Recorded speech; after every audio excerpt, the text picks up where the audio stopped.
Sinyal dukungan parpol lain untuk baca pres PDI Perjuangan Ganjar Pranowo semakin kuat.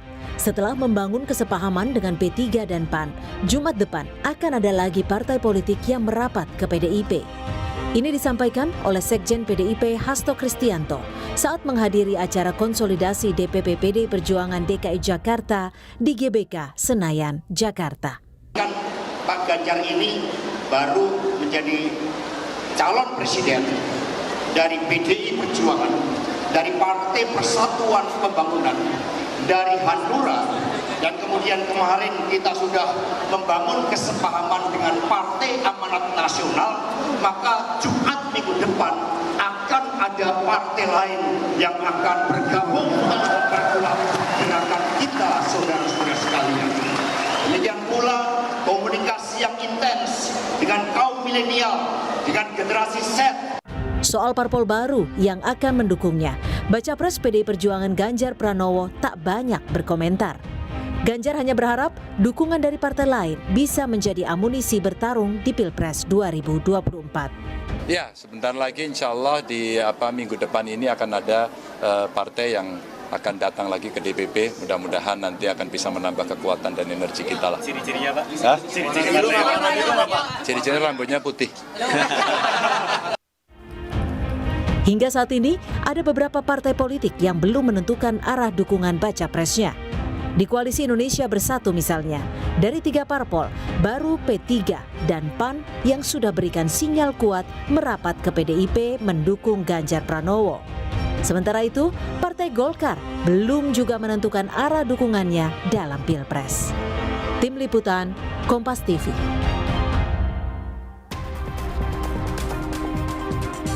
Pertanyaannya saudara, partai politik manakah yang akan bergabung mengusung baca pres PDI Perjuangan Ganjar Pranowo dan seperti apa peta politik Pilpres ke depan? Kita bahas bersama dengan politisi PDI Perjuangan Andreas Hugo Pereira dan juga pengamat politik sekaligus Direktur Eksekutif Indikator Politik Burhanuddin Muhtadi yang telah bergabung di Kompas Malam. Selamat malam abang-abang. Bang Burhanuddin, Bang Andre, salam sehat. Salam sehat. Oke, saya ke Bang Andre Hugo dulu nih. Saya tahu nih, pasti jawabannya tidak eksplisit, tapi ini harus saya tanyakan sebagai pemantik diskusi kita nih. Jadi siapa partainya, Bang? Ya, kalau kata Mas Ganjar tadi, ciri-cirinya ubanan juga gitu. Lebih detail boleh lah, Bang, biar kita juga bisa membaca begitu. Ya, kan ya selama ini kan kita komunikasi dengan partai yang paling tidak punya pandangan-pandangan yang sama dan ya ke depan ya sama-sama memenangkan Pilpres ini dan ke depan bisa bekerja sama terutama antara presiden, calon wakil presiden dan nanti di parlemen di DPR.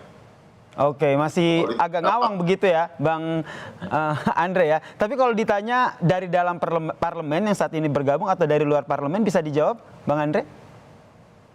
Ya, dari dalam parlemen itu sangat mungkin, dari luar parlemen pun ya artinya kerjasama untuk memenangkan Pilpres kan kita terbuka gitu. Siapa saja gitu, juga termasuk dengan relawan-relawan. Artinya semua elemen itu sejauh bisa mempunyai pandangan dan platform mendukung platform Pilpres calon presiden dari PDI Perjuangan yang sudah diusung oleh PDI Perjuangan dan kita sama-sama dukung, ya saya kira ya kita bisa melakukan kerjasama itu. Intinya adalah partai politik yang bisa diajak kerjasama oleh PDIP untuk mengusung Ganjar Pranowo ya. Kalau gitu saya ke Bang Burhanuddin nih, Bang Andre nampaknya tidak memberikan clue yang jelas begitu. Kalau Bang Burhanuddin sendiri membacanya seperti apa nih? Partainya dari mana ini? Ya, jadi begini.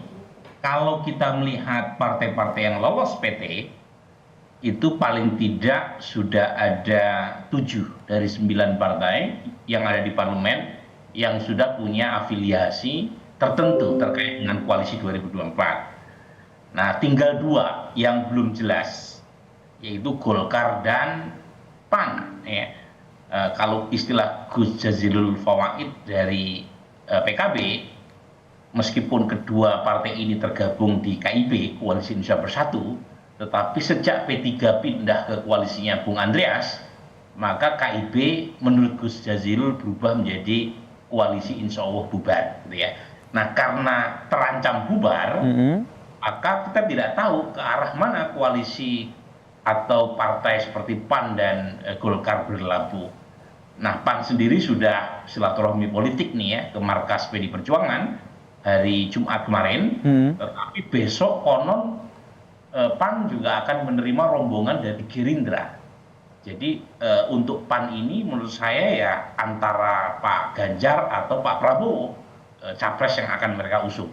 Tergantung apakah cawapres yang mereka tawarkan, yaitu Erick Thohir, dipinang atau tidak sebagai pendamping Ganjar maupun Pak Prabowo. Berarti masih dinamis ya? Untuk Golkar lebih rumit lagi menurut saya. Karena bisa ke Pak Prabowo, bisa ke Mas Ganjar Pranowo, tetapi bisa juga membuka opsi untuk bergabung dengan Anies Baswedan. Tentu dengan syarat Airlangga Hartarto, Ketua Umum Golkar, itu dipertimbangkan sebagai cawapres. Kalau PAN kan goyangnya antara dua capres yang dekat dengan pemerintah ya. Tapi kalau Golkar dengan sosok Airlangga Hartartonya, menurut saya terbuka juga opsi termasuk ke Anies Baswedan. Oke, jadi ada Partai Amanat Nasional dan juga Golkar begitu. Jadi menurut Bang Burhan sendiri lebih kepada partai yang sudah bergabung di parlemen saat ini ya, yang akan merapat ya Jumat depan ini ke PDIP. Bukan, maksud saya kan sedang memetakan partai di parlemen yang punya afiliasi koalisi yang fix. Nah, hanya dua yang belum fix ya. Yang lain relatif sudah fix, meskipun bukan berarti sampai pertengahan Oktober mereka tetap seperti yang sekarang. Bisa jadi ada perubahan ya.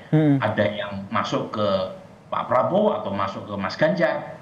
Lagi-lagi kita ini sedang memprediksi moving target. Targetnya sedang bergerak tetapi kita ingin tembak. Nah, mungkin ini ya bacaan saya yang mungkin agak lebih clear terkait dengan partai mana yang akan berlabuh ke PD Perjuangan, kemungkinan yang partai yang tidak lolos threshold, kemungkinan gitu ya, karena dari dua partai yang lolos threshold dan belum menentukan sikap, sepertinya mereka akan negosiasi sampai ujung, jadi belum mengambil keputusan dalam waktu dekat, terutama untuk PAN maupun Golkar. Oke, kalau kita lihat partai yang tidak masuk parlemen saat ini salah satunya PSI begitu. Bisa dikatakan komunikasi yang dibangun dengan PDIP sudah baik? Atau seperti apa komunikasinya saat ini, Bang Andre? Dengan mana? Dengan PSI. Ya gini ya sih. Teman-teman PSI ini kan ketika awal mengusung ketua partainya kalau tidak salah. Saya masih lihat itu di NTT itu masih ada baliho-balihonya ketua umumnya PSI, terus kemudian ada baliho dengan Ibu Yeni Wahid. Jadi ya gimana ya mengusung calon presiden ini seperti apa, orang naik turun bus ini kan. Jadi di sini saya kira gini, jadi proses di dalam pencapresan ini kalau kita lihat bagaimana apa yang disampaikan oleh Ibu Ketua Umum Ibu Mega ketika bertemu dengan PAN kemarin, ada satu sinyal yang diberikan oleh Ibu Ketua Umum bahwa dari kalimat-kalimat beliau maupun ekspresi yang ditampilkan bahwa ini adalah hal yang serius. Ini adalah hal serius. Mari kita pikirkan secara serius. Mari kita pikirkan secara benar. Kenapa? Karena kita akan mengusung dan kita akan berusaha memenangkan calon presiden dan wakil presiden yang akan memimpin negara ini. Gitu. Jadi Ibu juga menyampaikan bahwa ya ini jangan seperti orang dansa-dansi senang kesana kemari. Nah, saya kira dalam hal ini ya keseriusan PDI Perjuangan ini kalau direspon oleh teman-teman dari partai yang lain juga melihat ini sebagai hal yang serius yang perlu kita pikirkan bersama benar-benar dan kemudian melalui proses dialog dan kemudian bangun kerjasama. Saya kira itu yang seharusnya terjadi. Tapi kalau hari ini kita bicara ini, hari ini kita mengusung ini, besok kita mengusung, kan bingung juga. Bukan cuma bingung kita partainya aja bingung, apalagi masyarakat. Oke, tapi satu hal yang ingin saya tegaskan untuk hari Jumat ini, parpol yang akan mengusung PDIP ini sudah fix begitu ya, Bang Andre ya? Atau masih ada lobby-lobby ataupun masih ada dinamika politik yang akan terjadi begitu, karena mengingat ini masih Minggu sampai hari Jumat masih ada beberapa hari lagi? Kalau soal ini kan masih cukup jauh, sampai bulan September masih ada waktu, dan itu kita masih selama proses ini belum sampai pada keputusan untuk ini, dialog dan komunikasi itu kan bisa berjalan terus gitu. Selama ini PDI Perjuangan itu membuka diri untuk berkomunikasi dan berdialog dengan teman-teman partai yang mempunyai pandangan yang sama dengan PDI Perjuangan untuk mengusung ya Pak Ganjar, dan kemudian kita mencari calon wakil presiden yang bisa memenangkan dan kemudian bisa bekerja sama, itu yang paling penting. Bersama serta memenangkan kontestasi itu. Kalau dari KIB sendiri kan P3 sudah diajak kerjasama begitu, PAN kemarin sudah diskusi, tinggal Golkar nih. Ada kemungkinan tidak Bang ke depannya peluangnya lebih besar begitu untuk menjajaki komunikasi politik dengan Golkar, Bang Andre? Tidak bagus kalau saya mengomentari teman-teman partai lain, karena Golkar mempunyai yang setahu saya ya, teman-teman Golkar ini kan mempunyai keputusan yang sudah mereka putuskan sebelumnya di musyawarah nasionalnya, di munasnya, Pak Erlangga diputuskan untuk menjadi capres. Nah ini kan hal yang merupakan ini keputusan partai di Golkar gitu. Ini konsekuensi saya kira teman-teman Golkar hal yang lebih pas untuk menjawab ini, atau ya Mas Burhan sebagai pengamat gitu. Oke, gitu saya ke Mas Burhan begitu. Konsekuensi ke dalam gitu, tentu konsekuensi ke dalam lingkaran teman-teman Golkar sendiri, dan kemudian tentu ya ketika keluar seharusnya itu sudah ada suatu sikap yang sama di dalam. Oke, kalau Mas Burhan sendiri melihatnya seperti apa? Kalau tadi Mas Burhan bilang bahwa masih ada pertimbangan-pertimbangan lah yang dilakukan oleh Golkar. Condongnya kemana nih Mas Burhan melihatnya? Ya, jadi bagaimanapun Golkar sudah punya keputusan terkait dengan hasil Munas dan Rapimnas bahwa Pak Erlangga Hartarto sebagai ketua umum dicapreskan dari Partai Beringin. Tetapi Partai Golkar sebagaimana partai besar secara umum itu tentu membuka semua opsi, karena bagaimanapun mereka belajar dari realitas politik. Kalau misalnya Golkar sendiri kan tidak cukup untuk bisa mencapreskan Pak Erlangga, karena suara Golkar jauh dari presidensial threshold. Saat yang sama PAN karena sudah 2 kali mengalami kekalahan di 2 pilpres sebelumnya, mau tidak mau sebagaimana disampaikan oleh Pak Zulkifli Hasan, orientasi pertama untuk membangun koalisi di 2024 adalah awan koalisinya itu harus menyediakan apa yang saya sebut dengan istilah winning formula atau winning ticket. Nah, pertanyaannya siapa yang punya potensi menang? Nah, mohon maaf dengan segala hormat, itu bukan Pak Erlangga Hartarto ya. Survei yang baru kami rilis hari ini, Pak Erlangga dalam simulasi banyak nama, bahkan dalam simulasi 3 nama sekalipun paling tinggi suaranya cuma 3%. Nah, siapa yang punya potensi menang per hari ini tinggal 2, yaitu Pak Prabowo atau Mas Ganjar. Jadi sepertinya kalau PAN ditanya, kemungkinan ya lari antara 2 capres ini. Nah, untuk Golkar, kalau misalnya Pak Erlangga Hartarto tidak bisa maju sebagai capres, tentu target keduanya adalah cawapres. Nah, pertanyaannya, siapa di antara 3 capres yang ada yang mempunyai potensi untuk memilih atau mendapuk Pak Erlangga Hartarto sebagai cawapres? Nah, itu 3-tiganya masih mungkin. Ya, 3-tiganya masih mungkin. Pertama, untuk Pak Prabowo masih mungkin, tetapi harus ada persetujuan Pak Muhaimin Iskandar, mitra koalisi awal dari Gerindra, termasuk Mas Anies. Nah, ini sangat mungkin juga kalau kemudian beberapa pihak menebak cawapres kejutan dari koalisi perubahan, salah satunya datang dari Partai Golkar. Karena bagaimanapun Pak Erlangga Hartarto punya hubungan yang baik dengan Pak Surya Paloh. Dan dari sisi kekuatan suara di antara 3 partai pendukung koalisi perubahan, Nasdem, PKS, dan Demokrat, suara Golkar lebih tinggi. Cuma memang elektabilitas Pak Erlangga secara personal tidak setinggi Mas Ahaye. Tapi dalam politik apapun bisa terjadi. Kalau dengan Ganjar, Mas Burhan? Nah, dengan Ganjar, nah begini ya, saya membaca Ibu Mega ya. Ibu Mega ini figur yang sangat menghormati kebajikan lama. Jadi capres-cawapres itu harus merepresentasikan pluralitas bangsa.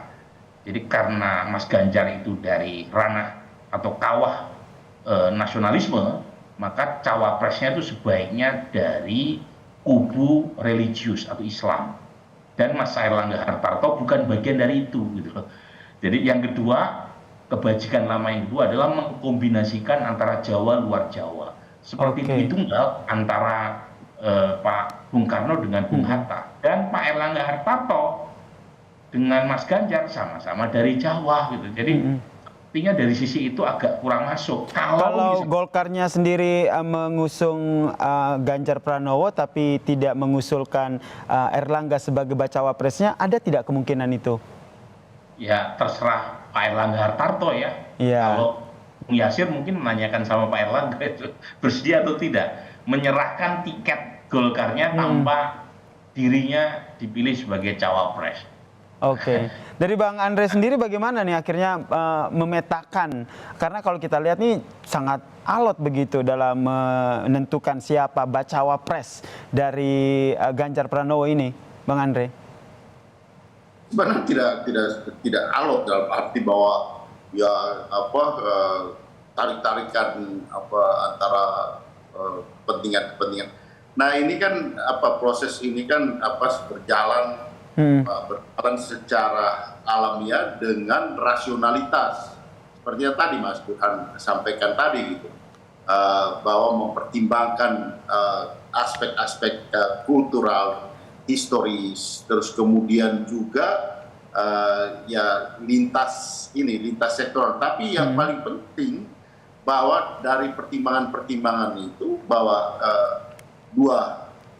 baik capres maupun cawapres ini secara bersama mempunyai kemungkinan potensi elektoral untuk memenangkan pilpres ini gitu. Nah ini yang saya kira ya karena siapa sih yang mau mengusung untuk kalah gitu kan. Betul.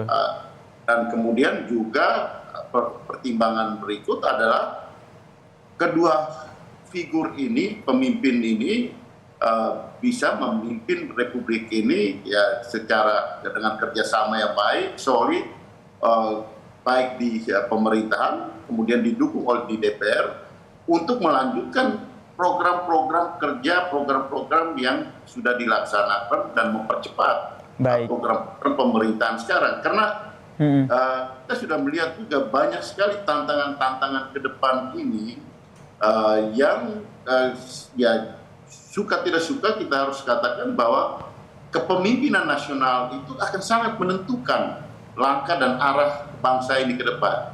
Nah ini yang secara sangat serius kalau kita lihat dari ekspresi Ibu Mega ketika bertemu teman-teman PAN itu mengajak kita teman-teman partai politik dan kemudian tentu kita di bangsa dan negara untuk melihat dan berpikir ke sana gitu. Tidak hanya hari ini kita bicara berkoalisi ke sini, kemudian berkoalisi ke sana, ya kita tahu bahwa proses pencapresan ini ya di samping kita mengusung dan mendukung calon presiden dan wakil presiden untuk memenangkan, kita juga menghitung kotel efek daripada tiap-tiap partai. Tapi satu kalimat yang Ibu Mega sampaikan di dalam pertemuan dengan PAN ini artinya pertimbangan untuk kepentingan kemaslahatan bangsa dan negara. Baik. Saya kira itu mempunyai makna yang dalam untuk kita semua bersama memikirkan pada aspek itu. Oke, kita nantikan ya seperti apa ya nanti ya. Belum bisa dijawab. Bung Yasir ya. Gimana Bang Burhan terakhir? Ya, yang penting seperti baju yang dikenakan Bung Andreas dengan saya ya. Merah Ada putih. warna putih. Merah putih. Baik. Yang Baik. penting untuk kepentingan Gitu, merah Bu putih. Yasir. Oke, kita tentu saja ini menjadi harapan kita semua ya, bahwa kepentingan masyarakat, kepentingan rakyatlah yang berada di atas segala kepentingan yang lain ya. Kita nantikan ya, apakah kejutan siapa partai politik yang nanti akan bergabung dengan PDI Perjuangan hari Jumat nanti ya. Terima kasih politisi PDIP Andra Sugo Pereira dan juga pengamat politik sekaligus Direktur Eksekutif Indikator Politik Burhanuddin Muhtadi telah bergabung bersama kami di Kompas Malam. Salam sehat semuanya.